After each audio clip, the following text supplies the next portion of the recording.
What is happening, baby? Welcome back to the Huddle Chat Sports Network's very own Fantasy Football Huddle, presented by Danklyfe brand and yours truly, Dallas Clark. I'm not trying to waste any of your time today. We're getting right into the video. We have a lot of big moves coming for your fantasy football drafts throughout the rest of this week, and we're getting into the regular season. So, of course, I want to make sure that I keep you in the know and staying up to date with the current rankings as well. We did an early preseason rankings drop at the beginning of the preseason before training camp really got going. Now it's really time to dive into all the information that we've got instead of breaking things down slowly, because I've been talking about all these players pretty much in depth throughout the entire off season.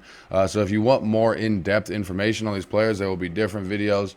Multiple videos have a lot of the same players in them, but you're going to get a good information, especially if you look at our early preseason rankings and get kind of some of the ideas. We're going to kind of stop at some people's rankings who have changed significantly and kind of why they've moved up or down so significantly. But we're gonna run through it position by position, and then I have a top 24 as well for you. So today we're talking about the running backs and the wide receivers. So without further ado, let's fill up our cup, roll something up, and get right into the rankings.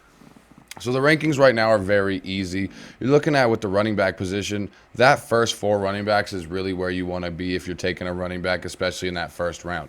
Christian McCaffrey, Bijan Robinson, Breece Hall, Jonathan Taylor. I've been having a tough time between Breece Hall and Bijan and who I want to put at 2 and who I want to put at 3. Currently, I've got Breece Hall at 3 just due to the fact that I think that the Jets' offense is going to be passing a little bit more. I think Bijan Robinson's offense has gotten a little bit better. Jonathan Taylor, I think, is going to be great this season, especially considering the fact that he's not going to be splitting carries with anybody like Zach Moss like he was last year. So I'm liking JT up there at 4.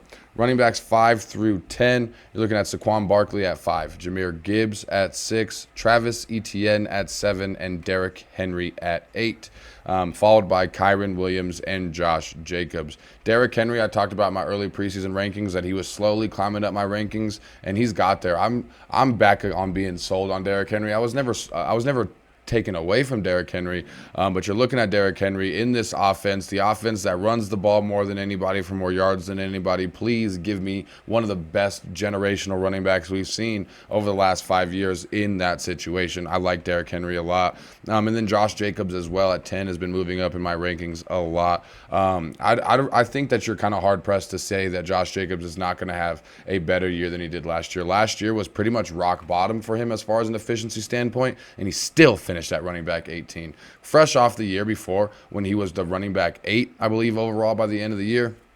You're looking at Josh Jacobs. He's had a shitty offense his entire career, shitty quarterback play. It's really just been Josh Jacobs and a couple of Mac Hollins type wide receivers. No really good quarterback play. You're finally getting a little bit better quarterback play, at least consistent decency from Gardner Minshew. Not like it's going to be the best quarterback he could get or anything like that.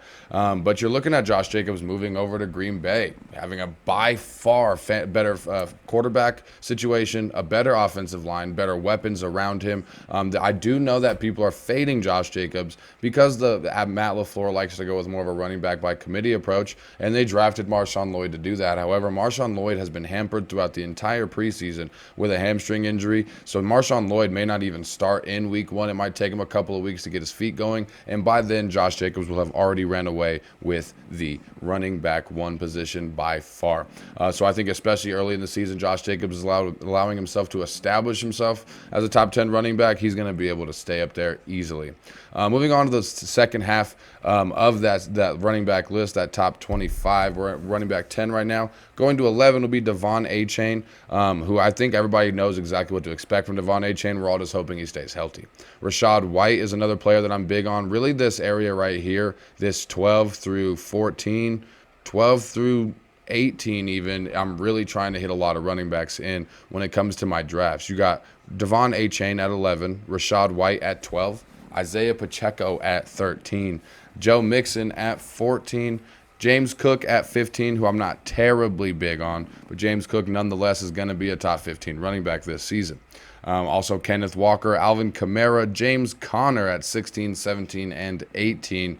Alvin Kamara, I think when you're looking at what Alvin Kamara has been able to do, people are thinking that Kendre Miller is going to eat into his production a lot more this year than they has been in the past. However, you're looking at Alvin Kamara only receiving more than 220 touches in his career on a very limited scale. I think Alvin Kamara, if you look at his statistics, despite only getting that 220 touches, I believe twice in his career, he still has finished as a top 10 fantasy running back pretty much every season. I believe 90% of the seasons that he's been playing so far.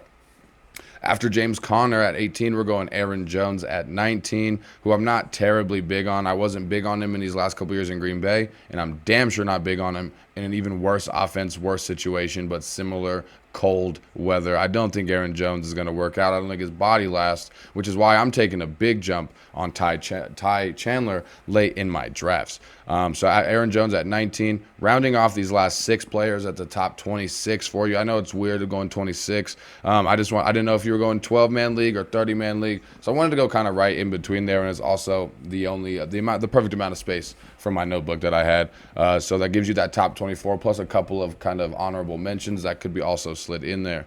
So you got Ramondre Stevenson at 20, David Montgomery at 21, Zamir White at 22, Raheem Mostert at 23, DeAndre Swift at 24, and then the last 2 there would be Najee Harris and Tony Pollard. And honestly, I'm finding that little section, running backs 20 to 26, to be a nice money pit for running backs. No matter what running back strategy you went with, you should probably be looking towards your running back situation whenever you're looking at Zamir White, Raheem Mostert, DeAndre Swift, Najee Harris. In that section, you definitely can't go wrong with one of those running backs, especially adding them to your bench. Or if you went with that 0 RB strategy and you need somebody to throw up there in your starting lineup or even your flex position.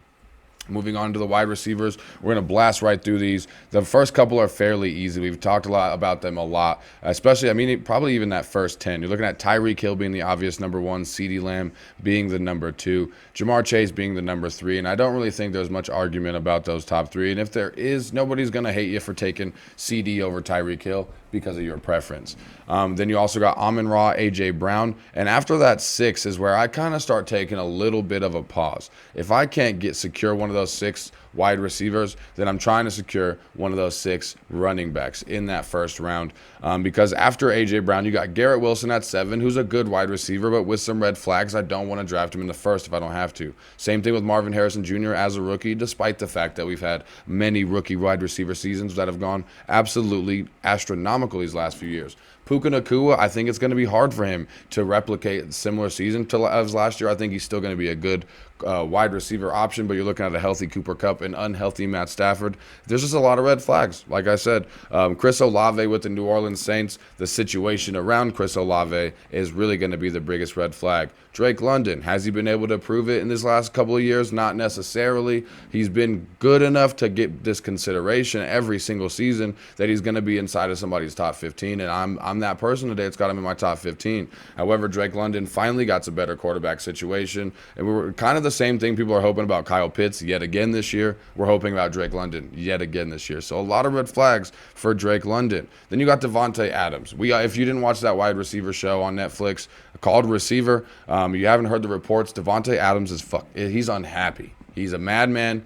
And he went to Las Vegas for Derek Carr after being happy with Aaron Rodgers. They got rid of Derek Carr. And Devontae Adams just has not been a happy man in Las Vegas. And I think that's going to be apparent, and it's going to be an inconsistent season. Devontae is still going to be producing, but will he be producing at the level that we all know that he can? I don't think so. Then after Devontae Adams, I kind of start wanting to get back into that wide receiver room yet again. You're looking at Nico Collins at 13 for me, Deebo Samuel at 14, Jalen Waddle at 15, Mike Evans, Brandon Ayuk, Cooper Kupp, DJ Moore at that 16, 17, 18, and 19 spots. And those are feeling really good right there. Kind of like I said with that, like running backs 20 through 26. This section in the wide receiver, I kind of let off the gas a little bit if I can afford it. Running wide receivers 6 through 12.